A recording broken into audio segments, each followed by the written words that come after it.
Hey, what's going on, everyone? Nick Yuskevich here again with Daily Fantasy Winners. We've got the next edition of Tee to Green here, and this is for the RBC Heritage. This is a tournament played at Hilton Head, South Carolina, and just some quick few details you need to know about this tournament. This is certainly a weaker field, not only in comparison to the Masters last week, but this is definitely a weaker field in comparison just to your average PGA Tour tournament. This is not unusual for this tournament, and this is not unusual for a tournament that comes after a major championship. Usually, after majors conclude, the star players usually, not all of them, but most of them, try to, take the week off. Obviously, SB 2K17 is happening, as we just found out again.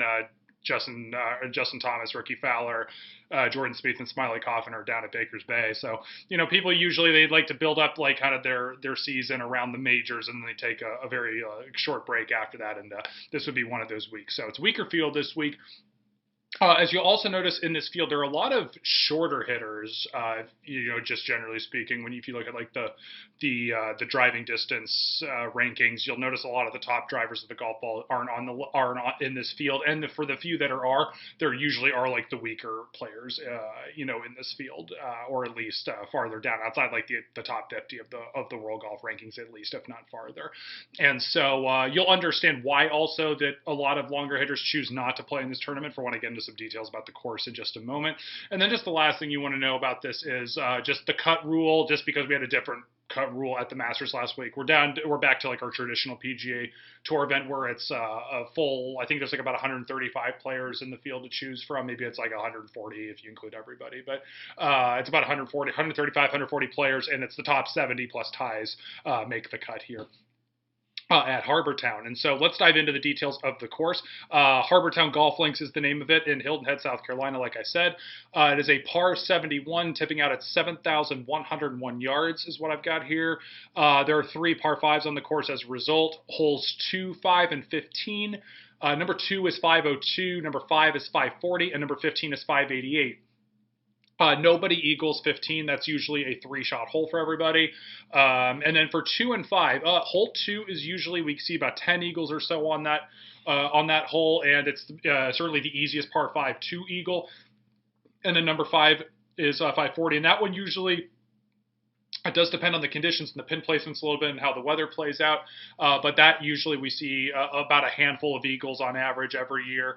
And so that usually will come more for the longer hitters, for the few that do play in it. Sometimes the middle-length hitters can eagle it as well, and there are some middle-length hitters in this field, of course, as well. But needless to say here, if you just do look over the last handful of years of who does record eagles here, there are definitely some shorter hitters that do get eagles here. So just, I really wouldn't worry about the longer hitters here for trying to get the eagle bonus, just because there aren't that many of them out there overall, and where they do come up mostly, it is going to be on hole number 2, which pretty much everybody can eagle. So I really would not focus on distance here, quite frankly, at all on this golf course. And so here's why this golf course, you don't want to focus on the longer hitters.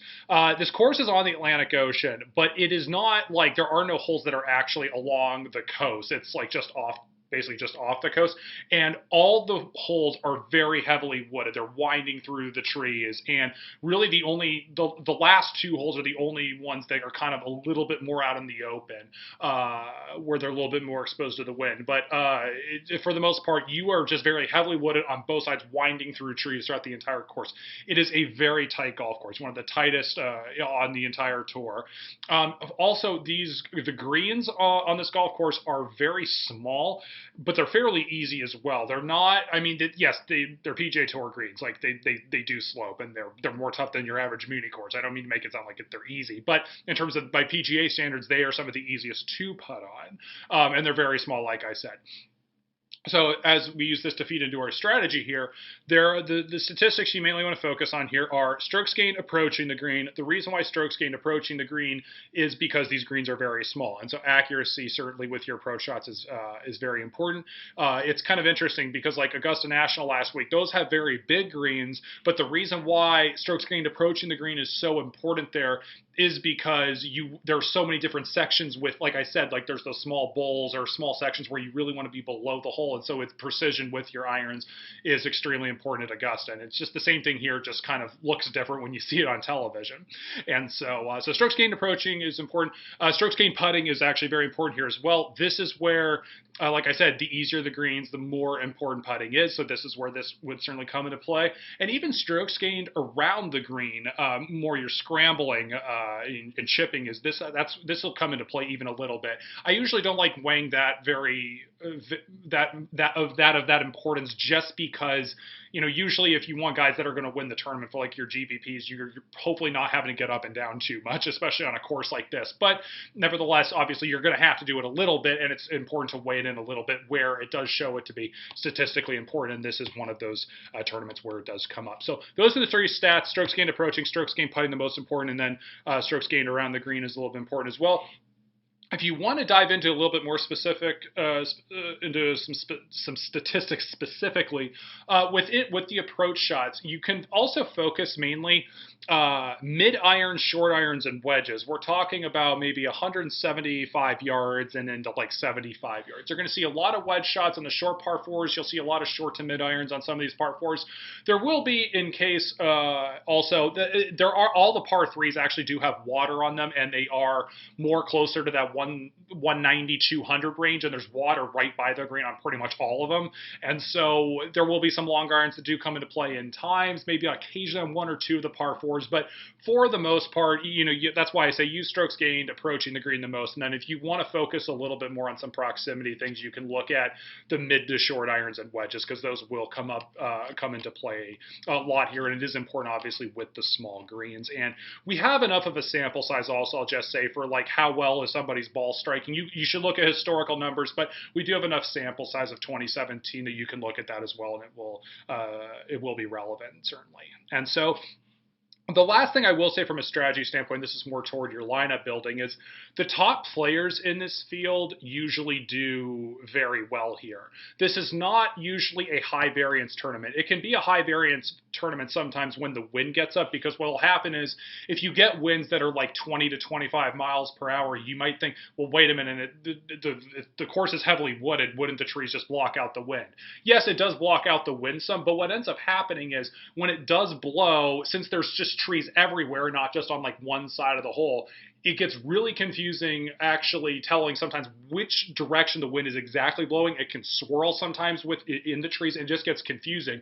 And so when you've got water on this course that comes into play, especially on like some of the par threes that I talked about, if it's playing, 10 to 15 miles an hour downwind, you think it's downwind, but it's kind of more downwind, but it's a crosswind as well, and you misread it a little bit and you think you hit a good iron shot, you might end up in the water versus pin high on the green, and that's immediately at least like a two-stroke swing, potentially, how you hit it and where the drop areas and all that. But so that, if you get the idea there, that's where the variance can come into play here a little bit. But for the most part here, the top players do very well here, and it's because, like I said, there aren't very many of the top players in this field. So this is definitely, to get to the 135, 140 person field, we're definitely getting some of the weaker PGA Tour players, in this field. And so that's why they usually do well here. Okay, let's move on into the picks. Oh, actually, sorry, last thing, I did forget one more thing before we get into the picks. From a lineup building standpoint, if you do use the top guys,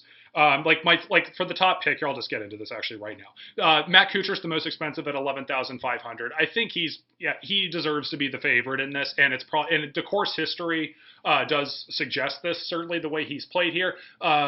He's one of the best players in the field, but obviously the course history supports it as well. And obviously he's a good iron player and good short game, so it makes perfect sense. And usually, like I've said with course history in the past, I don't weigh it as much as most people, but when you have repeated history over and over again of somebody doing well to course, then it probably means something. And it especially means something when you see statistical evidence of like a certain types of players do well at a certain type of course, and Kuchar certainly fits the bill there. So that's why it's my top pick. But to get into this lineup building thing, because Kuchar the most expensive at $11,500, you're obviously going to have less to play with. And I would say that just looking at this field, I'll just say, it depends a little bit, but 8K and up, meaning 8K and more expensive, and a little bit into the upper 7K range, but mostly 8K and up.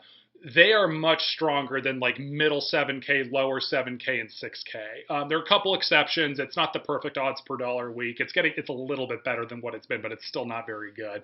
But the 8K and up is definitely way better. The 7K range is way weaker than what it was last week, certainly what it was at the Masters. And so I say this from a standpoint of if you're going to make a cash lineup, I probably would not go Matt Kuchar, not because I don't think he's safe play. I think he's as safe as they are, but it's just because you're going to be forced to basically use Kuchar, use somebody like in the 8K range, and then use all mid to lower 7K players, or just use all upper 7K players to go with Kuchar.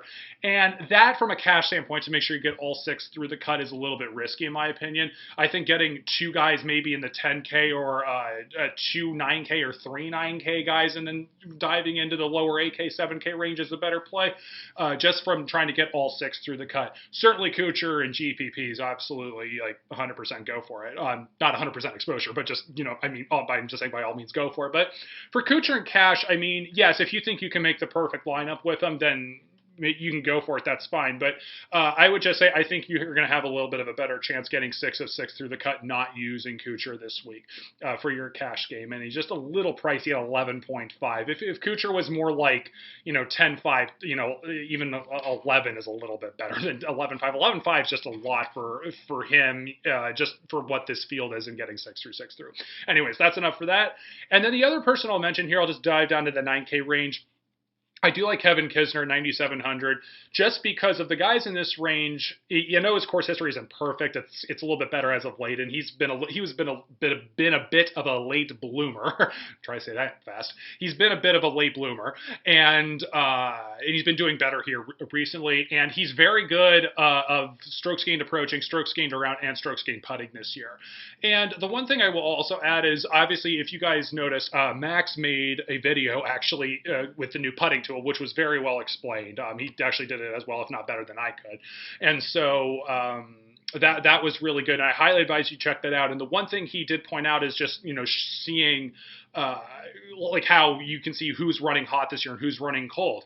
And interestingly enough, with this tournament this week, if you look at the top players in this field, 9,000 and up, literally every player on the DraftKings field, 9K and up, is also running really hot with the putter. So as far as at least the expensive guys, you're not going to find somebody that's like running really cold with the putter. Just kind of a spoiler alert when you do some of your research with the tool. And so if you see Kisner, that I'm kind of recommending him, and he's running hot with the putter, it's everybody up there. So you're really not going to find too much of a gap there. And like I said, I think Kisner is playing very well, and he fits the bill as far as the strokes gained stats and what fits here. So those are my 2 top plays. I will get the rest of the picks out as usual throughout the day. Wednesday, I'm recording this video pretty late actually on Tuesday night. We're running slightly behind this week, and so this video will probably be up. Hopefully you're watching it by Wednesday morning, Wednesday lunchtime at the latest when it's posted. And the last thing I will also add here is, I know I haven't done a strategy video in a few weeks. That is going to change. So I'm going to get to the next strategy video. I'm probably going to I will do either like a mailbag edition, because I've been getting several different questions from a few different people, which have all been great questions and should help for some new people and even for some of the more experienced people. I've gotten quite a wide variety of questions. The other thing I might do for a strategy video first is I was thinking of doing a FanDuel strategy video actually for PGA DFS. And obviously, as you know, with Tee to Green, I've been doing strictly DraftKings, and that is my plan to do that for the immediate future, or at least for the time being, at least that's what I plan on doing. But I will also say that I got quite a few questions about FanDuel, and there seems to be a little bit more growing interest toward it. And there are some things I like about the FanDuel format, and there's some things I definitely don't like about it. And so, but there's 1 or 2 things that I after talking with Max and Danny, and also kind of learning about it a little bit, there are a couple things I think strategically, after seeing a lot of people's lineups at the Masters for FanDuel as well. I think there are a couple things strategically that would really help people as well to get an edge right now before some people I think catch on to it. So I'll probably do a FanDuel strategy video. It'll probably be pretty quick just because it's a couple quick pointers. But so those are the 2 strategy videos. I don't have an exact timetable on those, but I'll try and get to them, over the next week or or two and just and get them out to you guys. And so, and of course, as always, you can ask me questions on Twitter, on the forum at Daily Fantasy Winners, of course, as well. And check out DailyFantasyWinners.com for all our stuff, of course, as well. And we'll have the picks for you, like I said, tomorrow afternoon, and we'll get a weather update as well, as course as far as the RBC Heritage is concerned.